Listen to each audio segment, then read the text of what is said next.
Welcome back, YouTube fam. In today's video, we're going to be exploring the difference between working in your business and working on your business. And I'm going to share how pivoting from solely working in my business to actually focusing on the on tasks, which we'll cover later, allowed me to triple my annual revenue and cut my work hours in half. If you stay until the end of this video, not only will you know the difference between working in your business and on your business, but you'll also come to understand why you might be feeling some signs of burnout and exhaustion, as well as how to actually overcome that. I'm also going to walk you through a plan that takes just 30 minutes a week to get you really focusing and seeing the benefits of working on your business versus working in it. If that sounds like you, hit that subscribe button and stay a while. We produce new videos every single Thursday to help you grow and scale your online business. First, I want to break down what it means to work in your business. And in order to get this point across, I want you to imagine that you are a star performer in an upcoming movie. As the lead role in that movie, you're going to be spending the majority of your time rehearsing your lines, trying on different costumes and outfits, getting your hair and makeup done, and actually showing up on the stage or on the screen to film your role in said movie. You will not be planning the movie. You will not be organizing the team around the movie. You will not be estimating what the movie is going to bring in the box office or managing the budget. You're simply going to show up, do the work, and get paid for it. When you're working in your online course or coaching-based business, you are essentially playing the lead actor role. You're focused on the task ahead of you for that day and absolutely nothing else. In most online coaching or course-based businesses, working in your business looks like running coaching sessions, creating content for your social media, interacting with clients and customers, recording course videos, creating checkouts, sending emails, following up on payment plans if you're not using a system like Kajabi to automate that for you. And honestly, it can feel like these day-to-day activities never end. And it's all of these day-to-day tasks that need to get done to actually keep the business floating. And in some people's eyes, including my own, it's where your passion for what you do and who you help actually meets the real world, and where your expertise has a direct impact and touch on your ideal clients. Now, this work is extraordinarily important work. Without this work, the business in and of itself would not run. And this work has the ability to help you generate a lot of cash and a lot of impact as an online business owner. When I was solely focused on working in our business, we were able to generate $128,000 with all organic marketing via Instagram in our first year running our business. But here's the kicker. When I switched gears from solely working in my business to actually prioritizing working on my business, that $128,000 in revenue turned into $300,000 in revenue. And what I didn't tell you about that $128,000 I made in my first year is that I actually had to work 60 to 80 hours a week to make it. Whereas today, I make 3 times that every single year, and I work 15 to 20 hours a week to make it. I tripled my annual revenue and more than cut my work hours in half, not by doing more work, which many coaches and course creators think is going to get them to their next level, but by working on my business so that I knew which work to actually prioritize doing and which work to completely cut out of the equation so that I could save myself time, help more people, make more money, and do that, as you guessed it, in less time. So that brings us to the question.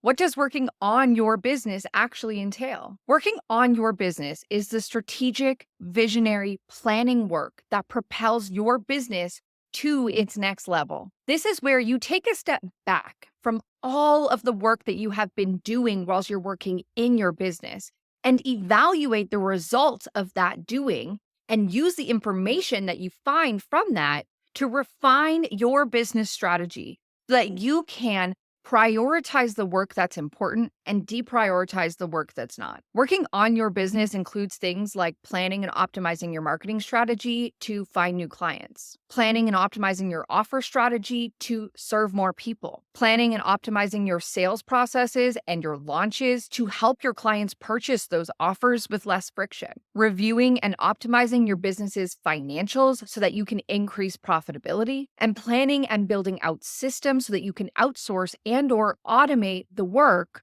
that you don't actually enjoy doing. It's in this work that you'll be able to see clearly what is currently working in your business and what is not working in your business. With that information, you can then prioritize the work that you know beyond any level of doubt is actually producing either an impact for your client or an impact to your bottom line. When this is done consistently over time, what you end up with is actually less and less daily tasks that you need to do, which then frees up your time to actually enjoy your life and the fruits of your labor, which is your revenue and the knowing that you are doing meaningful work in the world. And look, I get it. If you're watching this video, it's likely that you're currently the one doing all of the things in your business at this moment in time to bring in revenue. The thought of stepping away from the work that is paying your bills, keeping your children fed, keeping a roof over your head, so that you can do things like think about the future of your business seems way less important. But this in and of itself is the deadly trap that genuinely causes most coaches and course creators to burn out and give up before the going gets really great. I'm going to say this as clearly as possible. Doing more work is not the answer to scaling to 10, 20, 30, 40, or even $50,000 months with your online coaching or course-based business. Doing less of the work that is not driving sales and more of the work that is driving sales and helping your community is how you actually scale your online business. So with that being said, knowing that your to-do list is jam-packed, that you already feel like you don't have enough hours in the day, how do we balance working in the business and working on the business without impacting our revenue negatively or our client experience? It's not super sexy, but you start slowly. In this community, we believe that intentional, steady effort is the way to create lasting change and results and a sustainable, highly scalable online business. I've decided to do a lot of the heavy lifting for you and give you a plan that you can execute in just 30 minutes a week to experience the benefits of working on your business versus working in your business. I want you to pause this video right now and put a 30-minute, just 30-minute time slot in your calendar once a week for the next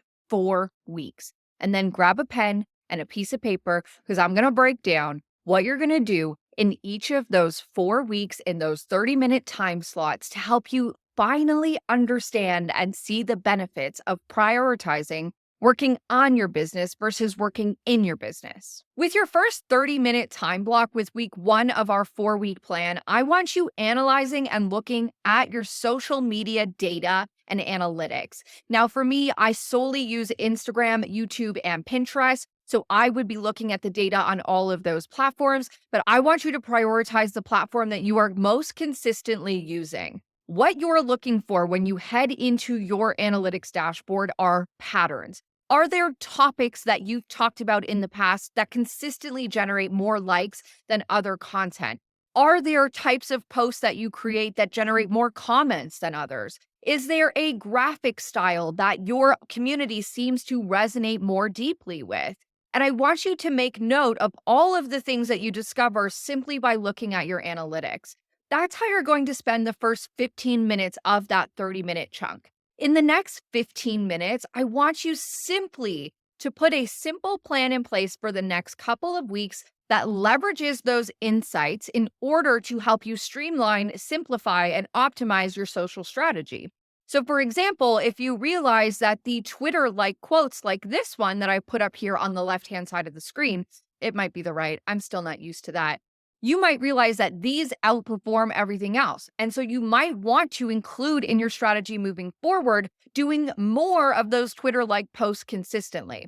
You might also find that when you talk about things like burnout, your content gets more likes, it gets more engagement, it generates more conversation. And you may want to include in your content calendar something that talks about and touches on burnout at least once a week, because this is something that your audience clearly needs more help with. In your second 30-minute time block in week 2 of our 4-week plan, I want you looking and analyzing the total number of sales on your offers. If you're using a platform like Kajabi, like I am, this is as easy as going into the offers tab and just looking at the total number of students who have purchased or enrolled in your programs and the revenue generated from each of those. This is going to give you insights into which offer to prioritize marketing moving forward. For example, if you realize that the sales are low on one of your favorite products, this is a really good indicator that you should potentially run a flash sale on it or do more marketing around that product to actually get students in the door.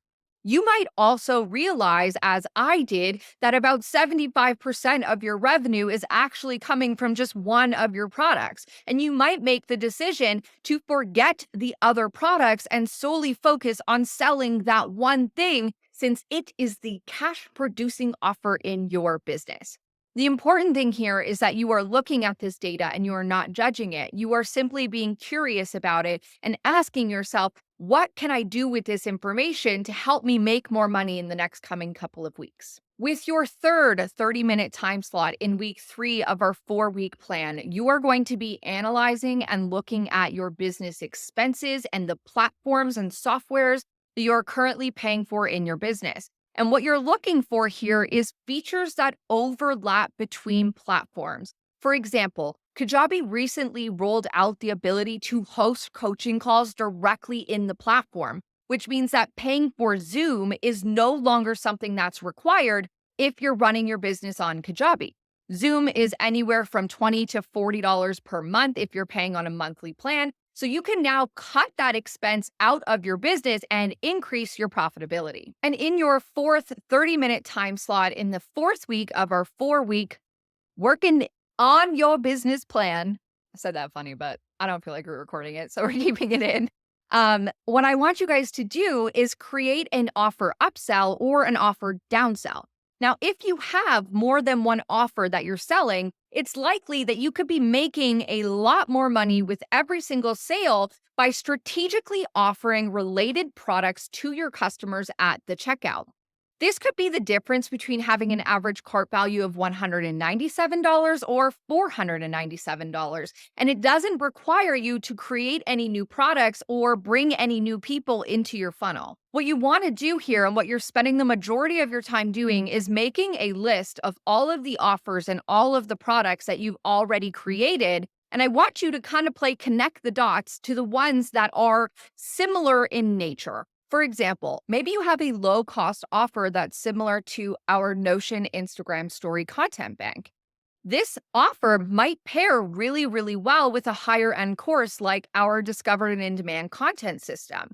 So one of the things that you could do is on the checkout for your Discovered and In-Demand content system or your higher level course, you can add a bump offer to that checkout for them to purchase that lower level investment at the same time. Now, what's really important here is that you do need to make sure that the offers that you're going to package together via your checkout process actually connect to each other and are of a similar topic. Otherwise, this strategy will not work to bring more money into your business without doing anything different. My goal with this 4-week plan is that in working on your business for just 30 minutes a week, you start to really see the powerful effects that spending time reviewing, optimizing, and shifting your strategic plan can have on your long-term revenue goals, as well as the time it takes you to actually run your business. Once you have 30 minutes down pat, I encourage you to work up to an hour a week reviewing and working on your business. I promise you that in time, you are going to want to prioritize working on your business versus working in your business because it nets you such incredible results. But here's the thing I also want you to know. You can do too much of both. Just like working in your business for too long will lead to burnout and exhaustion, if you solely work on your business and you stop the doing altogether, you will lose that momentum. Now, the important thing to know here is that the balance between working in your business and working on your business is going to be different for every individual coach or course creator who's running an online business. And it's something that you really have to play with to find what works best for you.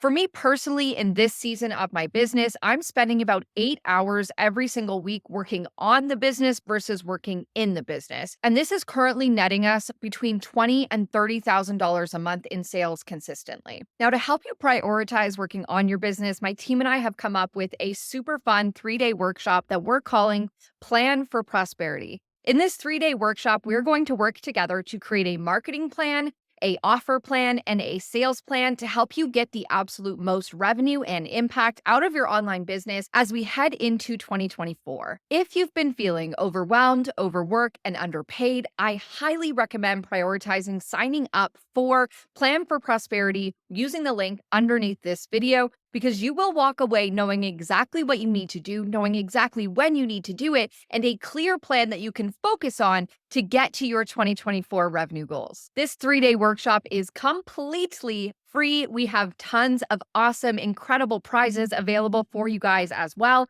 And it is happening live so that you can participate in real time with our community, who is just the absolute best community on the freaking planet. If you'd like to join us, go underneath this video and hit that link, Plan for Prosperity, to secure your seat. If you enjoyed this video, I would deeply, deeply love it if you could hit the subscribe button, hit the like button, and leave a comment underneath here letting me know what your biggest takeaway was, and if you're going to be following that 4-week plan that I laid out for you. Until next week, I'll see you later.